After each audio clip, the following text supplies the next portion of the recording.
चलिए बढ़ते हैं आगे।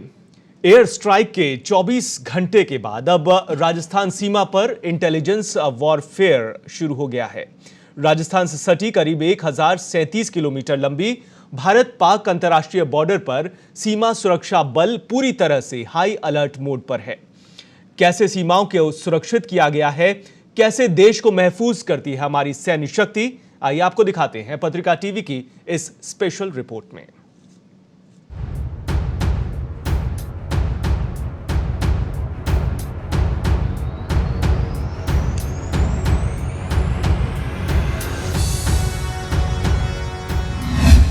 बॉर्डर पर हाई अलर्ट, सरहदी इलाकों में बढ़ाई निगरानी, चप्पे चप्पे पर सेना की चौकस, हाई अलर्ट पर बीएसएफ, प्रशासनिक अमला भी सतर्क, अधिकारियों कर्मचारियों की छुट्टियां रद्द, सीमावर्ती स्टेशनों पर आरपीएफ जीआरपी मुस्तैद।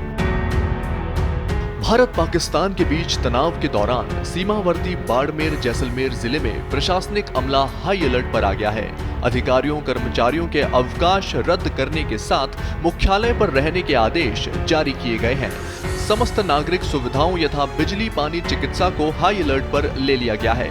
तनाव की स्थिति को लेकर सूचनाओं के आदान प्रदान को लेकर जिला मुख्यालय पर कंट्रोल रूम स्थापित किया गया है, जो सभी उपखंड से जुड़ा होगा। जिला रसद अधिकारी को तत्काल प्रभाव से जिला में उपलब्ध राशन और पेट्रोल पंपों पर ईंधन रिजर्व रखने के आदेश जारी किए गए हैं। सीमावर्ती गांव में पुलिस और खुफिया एजेंसियों की ओर से सीमावर्ती गांव में आने जाने वालों पर अब कड़ी नजर रखी जाने लगी है। सभी विभागों और सेवाओं की कड़ी मॉनिटरिंग की जाएगी। श्रीगंगानगर में भारत पाक के मध्य बढ़े तनाव के बीच एक नए तरीके का मामला सामने आया है। सरहद से सटे गांव के लोगों के पास 13 डिजिट के नंबर से फोन आ रहे हैं। बताया जा रहा है कि ये फोन इंटरनेट की मदद से किए जा रहे हैं। फोन करने वाला भारतीय सेना की लोकेशन संबंधी जानकारी मांगता है। ऐसे में ये पड़ोसी मुल्क की करतूत भी हो सकती है। ऐसा ही एक फोन सोमसर सरपंच पति और टिब्बा क्षेत्र संघर्ष समिति संयोजक राकेश बिश्नोई के पास आया। राकेश अभी एटा सिंगरासार माइनर निर्माण के लिए चलाए जा रहे आंदोलन के कारण चर्चा में रहे हैं। राकेश ने बताया कि उनके पास 13 डिजिट वाले नंबर से फोन आया। फोन करने वाले ने उससे सीमा पर भारतीय सेना है या नहीं है, तो कब से है तथा क्या कर रही है आदि सवाल दागे, लेकिन राकेश बिश्नोई ने इनका जवाब देने में असमर्थता जताते हुए पुलिस थाने में संपर्क करने को कहा। सवाल करने वाले ने सैन्य वाहनों व टैंकों की संख्या भी पूछी, लेकिन उन्होंने कोई जानकारी नहीं दी।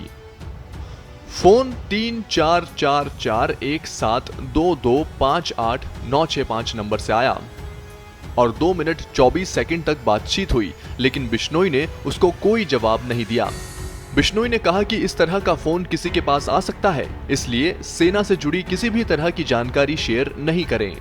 पुलिस अधीक्षक हेमंत शर्मा ने लोगों से फोन कॉल करने वाले किसी भी व्यक्ति को सुरक्षा बलों और पुलिस की गतिविधियों की कोई जानकारी नहीं देने की अपील की है। भारतीय वायुसेना की एयर स्ट्राइक के बाद प्रदेश के सभी रेलवे स्टेशनों पर हाई अलर्ट जारी किया गया है, लेकिन सीमावर्ती जिलों के जोधपुर, बीकानेर समेत सभी बड़े स्टेशनों पर विशेष सतर्कता बरती जा रही है। अलर्ट के मद्देनजर आरपीएफ और जीआरपी के जवान मुस्तैद नजर आ रहे हैं। आने जाने वाले यात्रियों व उनके सामान की सघनता से जांच की जा रही है। मेटल डिटेक्टर से यात्रियों के सामान की तलाशी ली जा रही है। आरपीएफ के हथियारबंद जवान रेलवे स्टेशन पर गश्त कर रहे हैं। रेलवे स्टेशन पर लगे सीसीटीवी कैमरों के जरिए भी रेलवे स्टेशन पर होने वाली हर गतिविधि पर नजर रखी जा रही है। स्टेशन पर आरपीएफ के जवानों की संख्या भी बढ़ाई गई है। रेलवे स्टेशन के दोनों गेटों पर भी यात्रियों की जांच की जा रही है। ब्यूरो रिपोर्ट, पत्रिका टीवी।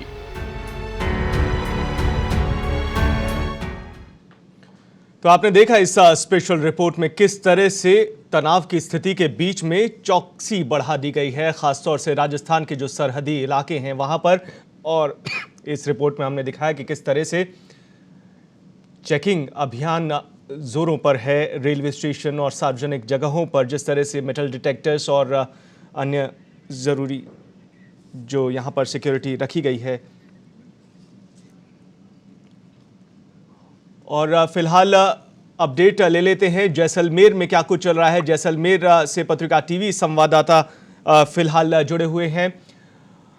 जी, आपसे जानना चाहेंगे किस तरह से सिक्योरिटी एजेंसीज सतर्क हैं जैसलमेर के सरहदी इलाकों में।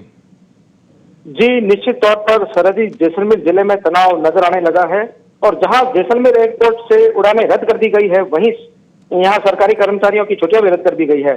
जहां तक सैन्य बलों के साथ पुलिस के अलर्ट मोड होने का सवाल है, यहाँ स्थिति अत्यधिक तनावपूर्ण हो गई है कि जैसलमेर एयरपोर्ट से शाम को उड़ान भरने वाली अहमदाबाद और जयपुर की फ्लाइट को जहाँ निरस्त कर दिया गया है, वहीं पर यहाँ सरहद पर नफरी भी बढ़ा दी गई है और ढाणियों में सर्च ऑपरेशन चल रहा है। जी, जैसलमेर जिला कलेक्टर ने कोई खास दिशा निर्देश जारी किए हैं दीपक? जी बिल्कुल, जिला कलेक्टर ने यहाँ पर जिला स्तर और ब्लॉक स्तर के सभी अधिकारियों की छुट्टियों पर रोक लगा दी गई है और तमाम अधिकारियों और कर्मचारियों को मुख्यालय छोड़ने पर प्रतिबंध लगा दिया गया है और वे यहीं रहेंगे। और इसके साथ आज आपातकाल बैठक भी बुलाई गई है सुबह 11 बजे कलेक्ट्रेट में। और दीपक, जो सरहदी इलाके से जुड़े गांव हैं, वहां पर किस तरह की गतिविधियां देखने को मिल रही हैं? लोगों में किस तरह की प्रतिक्रियाएं हैं? क्या कुछ वहां पर तैयारी है? जी, जैसलमेर की 470 किलोमीटर लंबी सरहद है अंतर्राष्ट्रीय सीमा से जुड़ी हुई, जो कि देश के सबसे बड़ी सीमाई इलाकों में माना जाता है। यहाँ पर सरहदी गांव में जैसे तनोट है और आसपास की जो भी बॉर्डर इलाके हैं, वहां पर ग्रामीणों को किसी विशेष परिस्थितियों में गांव से दूर जाने के लिए कहा गया है। हालांकि यहाँ पर जनजीवन सामान्य है और लोगों को लोग सेना और सुरक्षा बलों का सहयोग करने के लिए तत्पर है। जी, शुक्रिया। जैसलमेर से पत्रिका टीवी संवाददाता दीपक जो बता रहे थे कि किस तरह से चौकसी बढ़ती जा रही है जैसलमेर के जो सटे हुए सरहदी इलाके हैं भारत पाक सीमा से। तो आपको बता दें कि जिला कलेक्टर लगातार निगरानी बढ़ते हुए हैं, दिशा निर्देश जारी किए गए हैं। गांवों में जो लोग हैं उन्हें भी हिदायत दी गई है कि सीमा के नज़दीक न जाया जाए।